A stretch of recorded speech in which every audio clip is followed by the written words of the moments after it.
पाकिस्तान मुस्लिम league नून के रहनुमाओं को मौक़िफ़ है कि अगर फुल कोर्ट ना बना तो इस फैसले को तस्लीम नहीं करेंगे। कैफियत जो एक फर्द वहाद ने जो फितना है, उस फितने ने 10 साल मेहनत की है। 2014 से वो शुरू हुआ है। चीफ जस्टिस कॉन्फिडेंस खो चुके हैं सुप्रीम कोर्ट की मेजॉरिटी ऑफ जजेस का। और जैसे जमाल मंदोखेल ने अभी जिस तरीके से ये केस सुनने से माजरत की, उन्होंने कहा कि जो ऑर्डर जारी किया गया जिसमें ये लिखा गया कि जस्टिस जमाल खान मंदोखेल इस बेंच का हिस्सा नहीं बनना चाहते और उसकी वजूहात बयान की। और अगर इस 3 बेंच ने इस फैसले का आज फुल कोर्ट बनाने की बजाय फैसला किया तो इसको कौन मानेगा? ये भी एक सर्कुलर के जरिए कलअदम करार दे दिया जाएगा। ये पहली बार नहीं हुआ कि पीडीएम हुकूमत की जानिब से फुल कोर्ट बनाने का मुतालबा किया गया हो, बल्कि इससे पहले भी पंजाब असम्बली में अदम एतमाद के मामले के ऊपर और उसके बाद आर्टिकल 63A के मामले पर भी पीडीएम और हमख़याल जमातों की जानिब से फुल कोर्ट बनाने का मुतालबा किया गया था। सारा पूरे पाकिस्तान की इल्तिजा है और पीटीआई को कोई इस पर एतराज़ होना ही नहीं चाहिए कि सारे के सारे जजेस बैठ जाएं। अगर जस्टिस फायज ईसा भी बैठे होंगे तो क्या फर्क पड़ जाएगा। आज एक और अहम डेवलपमेंट सामने उस वक्त आई जब सुप्रीम कोर्ट ने जस्टिस काजी फायज ईसा के अस्कुद नोटिस से मुताल्लिक फैसले पर सर्कुलर जारी किया। सुप्रीम कोर्ट की जानिब से जारी करता सर्कुलर में कहा गया कि जस्टिस काजी फायज ईसा और जस्टिस अमीन के फैसले में आर्टिकल 184(3) पर ऑब्जर्वेशंस अस्कुद नोटिस में आती हैं। 2 रुकनी बेंच का फैसला सहाफियों से मुताल्लिक अस्कुद नोटिस के 5 रुकनी बेंच के फैसले के मुनाफी है और 2 जजेस का फैसला कानूनी तौर पर लागू नहीं होगा। अदालती सर्कुलर में कहा गया कि 2 जजेस का फैसला 5 रुकनी बेंच के फैसले के बरक्स है। 5 रुकनी बेंच करार दे चुका है कि अस्कुद नोटिस का इख्तियार चीफ जस्टिस के पास है। सर्कुलर में मजीद कहा गया है कि 15 मार्च के फैसले में बेंच की जानिब से अस्कुद नोटिस लिया गया। लार्जर बेंच ने जो कानून वज़ा किया, 2 जजेस का फैसला इसके बरक्स है। 2 रुकनी बेंच के फैसले में जो भी ऑब्जर्वेशंस दी गई हैं वो काबिल अमल नहीं है। अस्कुद नोटिस का इख्तियार सिर्फ चीफ जस्टिस ऑफ पाकिस्तान इस्तेमाल कर सकते हैं और अस्कुद नोटिस का इख्तियार आर्टिकल 184(3) के तरीक़ेकार के तहत ही इस्तेमाल हो सकता है। इस सारे मामले पर बात करेंगे। इस वक्त चेयरमैन एग्जीक्यूटिव कमेटी पाकिस्तान बार का रज़ा पाशा हमारे साथ मौजूद है। सीनियर सहाफ़ी तजज़ियाकार सलीम बुखारी साहब स्टूडियोज में हमारे साथ तशरीफ फरमाए। अस्सलाम वालेकुम बुखारी साहब, सबसे पहले आपसे आगाज़ कर लेते हैं। बहुत बहुत शुक्रिया आपके वक्त के लिए। बुखारी साहब, this month is like full of happening. Supreme court of Pakistan में जो कुछ हो रहा है, एक बेंच बनता है, 9 रुकनी बेंच सिमट कर 7 पे आता है, 7 से 5, 5 से 4 और अब 3 रुकनी बेंच है। दूसरी तरफ फुल कोर्ट बनाने का मुतालबा किया जा रहा है, लेकिन इस्तदा मुस्तरद हुई है। आपको लगता है इस 3 रुकनी बेंच का जो भी फैसला होगा वो काबिल कबूल होगा? देखिए, गुजारिश ये है कि सियासतदानों और अदालतों के बीच जो रस्साकशी होती रहती है वो तो हम देखते रहते हैं, लेकिन ये जो नया मंजरनामा हमारे सामने है कि अदालतों के बीच जो कुछ रस्साकशी चल रही है उसने तो एक अजीब तमाशा बना दिया हुआ है। हर एक शख्स उसके ऊपर, जिसको कानून के ऊपर, जिसको इंसाफ के ऊपर एतमाद है, वो दांतों में उंगली दबा के सोच रहा है कि ये हो क्या रहा है। ये ऐसा तमाशा है जिसके ऊपर मैं कोई ऐसा एक्सप्रेशन देना नहीं चाहता जिससे तौहीन का पहलू निकलता हो, लेकिन जजेस जो कुछ कर रहे हैं माशाल्लाह, वो आने वाले सहाफ़ती करियर में इससे पहले ये सब कुछ बिल्कुल कभी ऐसा नहीं हुआ। मैं अर्ज़ करूँ आपसे, मैं उसकी मिसालें देना चाहता हूँ कि अदालतों के अंदर फ़ैसलों के हवाले से ऊंच नीच हमने हमेशा सुनी है कि होती रहती है। कहीं इख्तलाफ है, कहीं यूनानिमस डिसीजन है, लेकिन ये जो बेंच अपनी मर्ज़ी से बन रहे हैं, मर्ज़ी के जजेस रखे जा रहे हैं, मर्ज़ी के जजेस को निकाला जा रहा है, मर्ज़ी के जजेस को बिल्कुल यकसर नज़रअंदाज किया जा रहा है, ये हमने कभी नहीं देखा। इस पर जजेस की जानिब से एतराज़ उठाया गया। जस्टिस काजी फायज ईसा की सरबराही में जो 3 रुकनी बेंच का फैसला था उस पर आज रजिस्ट्रार सुप्रीम कोर्ट ने सर्कुलर जारी किया है और फिर उस पर एक तनकीद हो रही है कि जो जुडिशल फैसला है, जो जुडिशल मामला है, उस पर एक इंतजामी अफसर किस तरह से सर्कुलर इशू कर सकता है। ये भी कभी नहीं हुआ था पहले। बिल्कुल आप ठीक कह रहे हैं कि 3 रुकनी बेंच ने कोई फैसला किया हो, चाहे वो 2-1 का फैसला था, और उसके ऊपर रजिस्ट्रार साहब जो हैं वो अपनी मर्ज़ी से सर्कुलर जारी करें और जो जज उस बेंच में बैठे हुए थे उनसे मशावरत तक ना की गई हो। आज जजेस ने जो जवाब पेश किया है केस ना सुनने का, वो भी आपके सामने। साहब, मेरा सवाल बड़ा सादा सा है सर, फुल कोर्ट बनाने में क्या अमर माने है? मतलब ये बेंच बनना, बेंच टूट जाना एक तमाशा बना हुआ है सर।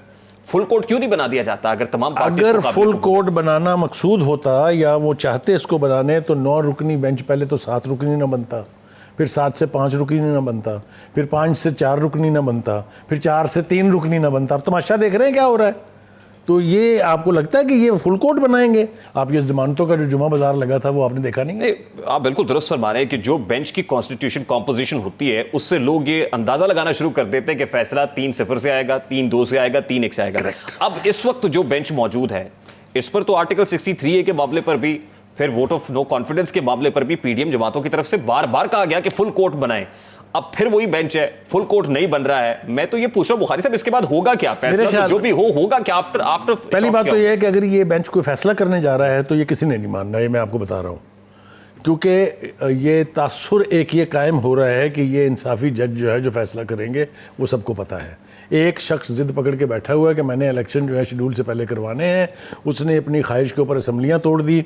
और एक बात और मैं चलूँ कि ये असम्बलियाँ जो हैं ये मुशर्रफ ने तो नहीं तोड़ी थी, लेकिन मुशर्रफ के चेले ने तोड़ दी। आपको याद है ना, जो वो अपने चीफ कोऑर्डिनेटर थे मुशर्रफ साहब के रेफरेंडम के, उन्होंने, और अब उनकी ख्वाहिश ये है कि सुप्रीम कोर्ट उनकी मर्ज़ी का फ़ैसला कर दे तो ठीक है, वरना अभी आप देखें कैसे कैसे तबसरे आ रहे हैं। मुझे तो बहुत दुख हुआ, एहसन इकबाल साहब ने कहा कि जी ये जो बेंच है ये इमरान न्याजी, असद उमर और फवाद चौधरी पर ना मुश्तमिल करके बना दिया जाए।